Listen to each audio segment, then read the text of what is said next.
প্রিয় বন্ধুরা, আমি এখন বুড়িগঙ্গা নদীতে। এই বুড়িগঙ্গা নদীর ইতিহাস এবং ঐতিহ্য সম্পর্কে আপনাদের কিছু কথা বলবো। এই বুড়িগঙ্গা নদীতে মানুষের জীবন এবং জীবিকা দুটোই জড়িত। কারণ এই জায়গায় মানুষের জীবিকার তাগিদে যারা নৌকা চালায়, তারা এই জীবিকার তাগিদে এখানে এই বুড়িগঙ্গা নদীতে সবসময় তারা থাকে। আর এরকম যারা ট্রলার ট্রলার ভরে ভরে এখানে মানুষ নেয়, তারাও জীবিকার তাগিদে এখানে এই ট্রলারগুলো চালায়। এই বুড়িগঙ্গা নদীর সবচেয়ে বেশি ক্ষতি হয় সাধারণ মানুষের, যারা এই প্যাসেঞ্জার কিংবা জনগণ। কারণ তারা এই অনেক সময় নৌকা উল্টে যায়, পানিতে পড়ে যায়, শিশু এবং বাচ্চারা নদীতে অনেকে উঠতে পারে না, তারা মারা যেতে পারে। তারপর এইরকম এই ট্রলার, এই যে এরকম বালুবাহী ট্রলার যেগুলা নৌকার সাথে ধাক্কা খেয়ে নৌকা উল্টে যায়, সেই জন্য এই নৌকা দুর্ঘটনা ঘটে যায়।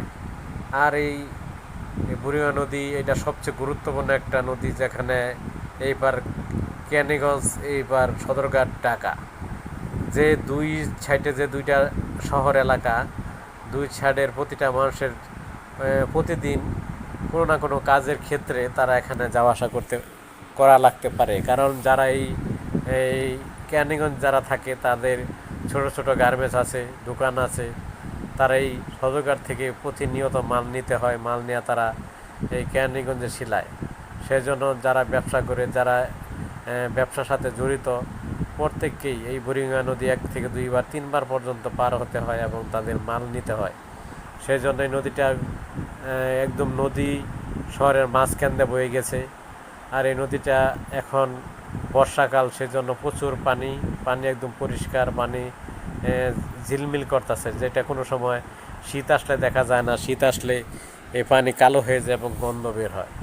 সেজন্য এখন যারা নদী পার হতে চান কিংবা হইতেছে, তাদের অনেকে নাক ধরে এই নদী পার হতে হয় না। কিন্তু যে সময় নদী শুকিয়ে যায়, তখন নাক ধরে পার হতে হয়। কারণ এই ঢাকা শহরের যত ময়লা আবর্জনা সব এই নদীতে পড়ে। সেই জন্য এই নদী খুব গুরুত্বপূর্ণ সব দিক দিয়েই, মানুষের জীবন এবং জীবিকার তাগিদ, এবং শহরের ময়লা আবর্জনা যত আছে, ময়লার ড্রেন, সব কিছু এই বুড়িগঙ্গা নদী থেকে লাইন দেওয়া। সেজন্য প্রতিটা ময়লা এই বুড়িগঙ্গা নদীতে গিয়ে পড়ে, এবং সেজন্য পানি শুকাই গেলে এই নদীটা পানি কালো হয়ে যায়।